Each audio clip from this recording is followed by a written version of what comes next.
നമസ്കാരം. ജോബ് ഹണ്ടറിൻ്റെ ഏറ്റവും പുതിയ വീഡിയോയിലേക്ക് ഏവർക്കും സ്വാഗതം. നമ്മൾ പറയാൻ പോകുന്നത് അഡ്മിനിസ്ട്രേറ്റീവ് അസിസ്റ്റൻറ്റ് എന്നുള്ളൊരു ജോബ് നോട്ടിഫിക്കേഷനാണ് വന്നിട്ടുള്ളത് ടെക്നോ പാർക്കിൽ. അപ്പോൾ വിശദ വിവരങ്ങളൊക്കെ നമുക്ക് നോക്കാം. അതിന് മുമ്പ് നിങ്ങൾ ഈ ചാനൽ ആദ്യമായിട്ടാണ് കാണുന്നതെങ്കിൽ ചാനലൊന്ന് സബ്സ്ക്രൈബ് ചെയ്യുക, കൂടെയുള്ള ബെൽ ബട്ടൺ കൂടി എനേബിൾ ചെയ്യുക. ദിവസമുള്ള ജോബ് നോട്ടിഫിക്കേഷൻ നിങ്ങൾക്കത് ലഭിക്കുന്നുണ്ട്. അപ്പോൾ ആദ്യമായിട്ട് ഞാൻ പറയാനുള്ള കാരണം വെച്ചാൽ പലതരത്തിലുള്ള കമൻറ്റുകൾ നമ്മൾ കാണുന്നുണ്ട്. അതുപോലെ നമ്മൾ ഗ്രൂപ്പിൽ മെമ്പേഴ്സ് ചോദിക്കാറുണ്ട്, ടെക്നോ പാർക്കിൽ അപ്ലൈ ചെയ്യുന്ന സമയത്ത് യാതൊന്നും റിപ്ലൈ കിട്ടുന്നില്ല എന്ന് പറയാറുണ്ട്.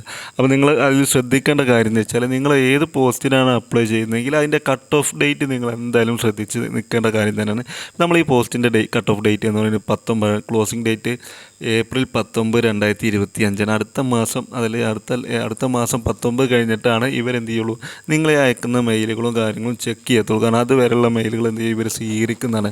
അപ്പോൾ നിങ്ങൾ ഈ പോസ്റ്റിലേക്ക് അപ്ലൈ ചെയ്തിട്ട് നാളെ അല്ലെങ്കിൽ അടുത്ത ആഴ്ച നിങ്ങൾക്ക് റിപ്ലൈ കിട്ടണം എന്ന് പറഞ്ഞാൽ സാധ്യമല്ല. പിന്നെ അതെല്ലാം ഷോർട്ട് ചെയ്തിട്ട് നിങ്ങൾ CV അവർക്ക് ഓക്കെ ആണെങ്കിൽ മാത്രം തന്നെയുള്ളൂ അവർ റിപ്ലൈ ചെയ്യുക. മറ്റുള്ള പ്രൈവറ്റ് ജോബുകളെ പോലെയല്ല ടെക്നോ പാർക്ക് അല്ലെങ്കിൽ ഇൻഫോ പാർക്കിലേക്കുള്ള സെലക്ഷൻ. CV സെലക്ഷനാണ്. CV ഓക്കെ ആയാൽ മാത്രമാണ് നിങ്ങൾ ഇൻ്റർവ്യൂവിലേക്ക് സെലക്ട് ചെയ്യുക എന്ന കാര്യം കൂടി നിങ്ങൾ മനസ്സിലാക്കേണ്ടതാണ്.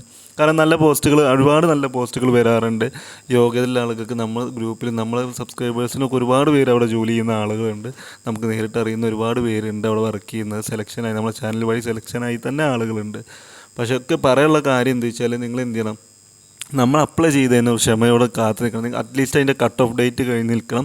ഈ കട്ട് ഓഫ് ഡേറ്റ് കഴിഞ്ഞിട്ട് നിങ്ങൾക്ക് റിപ്ലൈ വരുന്നില്ല എങ്കിൽ നിങ്ങൾ കാര്യം മനസ്സിലാക്കേണ്ടതെന്ന് വെച്ചാൽ നിങ്ങളെ CV അവർ സെലക്ട് ചെയ്തിട്ടില്ല എന്നുള്ള കാര്യമാണ് മനസ്സിലാക്കേണ്ടത്. അതുപോലെ മറ്റൊരു കാര്യം കൂടി ശ്രദ്ധിക്കാനുള്ളത് എന്താ വെച്ചാൽ നിങ്ങൾ അപ്ലൈ ചെയ്യുന്ന സമയത്ത് ഏത് ഒരു കമ്പനിയിലേക്ക് ഏത് പോസ്റ്റിലേക്ക് അപ്ലൈ ചെയ്യുമ്പോൾ അതിൻ്റെ സബ്ജക്റ്റ് നിങ്ങൾ നിർബന്ധമായിട്ട് വെക്കണം. ഇപ്പോൾ നിങ്ങൾ ഈ പോസ്റ്റിലേക്ക് അപ്ലൈ ചെയ്യണമെങ്കിൽ അതിൻ്റെ സബ്ജക്റ്റ് എന്ത് വെക്കണം വെച്ചാൽ അഡ്മിനിസ്ട്രേറ്റീവ് അസിസ്റ്റൻ്റ് എന്ന് തന്നെ വെക്കണം.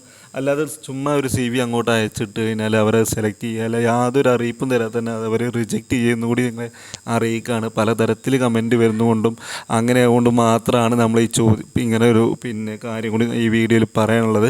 ഇനി നമുക്ക് വീഡിയോയിലേക്ക് പോവാം.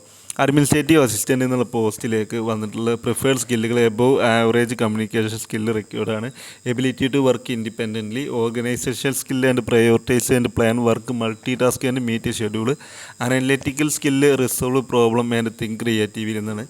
അതുപോലെ must be willing to travel ചെയ്യാൻ താല്പര്യമുള്ള ആളുകളായിരിക്കും. നമ്മൾ ക്ലയൻറ്റിനെയും വിസിറ്റേഴ്സിനും വെൻഡേഴ്സിനെയൊക്കെ നമ്മൾ പോയി മീറ്റ് ചെയ്യേണ്ട ഒരു ഓഫീസിലും കാര്യങ്ങളൊക്കെ. അപ്പോൾ ട്രാവൽ ചെയ്യാൻ താല്പര്യമുള്ള ആളുകളായിരിക്കണം എന്നുള്ളത്. പിന്നെ ക്വാളിഫിക്കേഷനിലേക്ക് വരികയാണെങ്കിൽ എനി ഗ്രാജുവേഷനാണ്. പിന്നെ സാലറി 25,000 മുതൽ 27,500 വരെയൊക്കെയാണ് സാലറി പെർ ഇയർ ലഭിക്കുക, മന്ത് ലഭിക്കുക. പിന്നെ ആനുവൽ സാലറി ആണെങ്കിൽ 2.25 ലക്ഷം മുതൽ 2.75 ലക്ഷം വരെയാണ് ആനുവൽ സാലറി എന്ന് പറയുന്നത്. പിന്നെ ജോബിൻ്റെ റോൾസ് ആൻഡ് റെസ്പോൺസിബിലിറ്റി നോക്കാം. അതിന് മുമ്പ് മെയിൽ കാൻഡിഡേറ്റ്സ് ആർ പ്രിഫേർഡ് എന്നുകൂടി അവർ പറയുന്നുണ്ട്.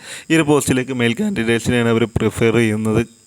അതുപോലെ തന്നെ manage to day to day ആക്ടിവിറ്റീസുകൾ, അങ്ങനെ കുറച്ച് കാര്യങ്ങളൊക്കെ ഉണ്ട്. അപ്പോൾ ഈ ജോലിയുടെ നേച്ചർ എന്താണെന്ന് നിങ്ങൾക്ക് മനസ്സിലാകാൻ എന്ത് ചെയ്യുക, നമ്മൾ വീഡിയോയുടെ ഡിസ്ക്രിപ്ഷനിൽ ഒന്ന് നോക്കിക്കഴിഞ്ഞാൽ നിങ്ങൾക്ക് എന്തെങ്കിലും പറ്റും അതിൻ്റെ ഫുൾ ഡീറ്റെയിൽസിൽ കാണാൻ പറ്റും. ഈ കാര്യങ്ങളൊക്കെ ഞാൻ ഡിസ്ക്രിപ്ഷനിൽ കൊടുക്കേണ്ട. അതിൽ CV അയക്കേണ്ട മെയിൽ അഡ്രസ്സും ഞാൻ ഡിസ്ക്രിപ്ഷനിൽ കൊടുക്കുന്നുണ്ട്. ഇനി എന്തെങ്കിലും ഡൗട്ട് ഉണ്ടെങ്കിൽ എന്ത് ചെയ്യുക, നിങ്ങൾ ചോദിക്കുക.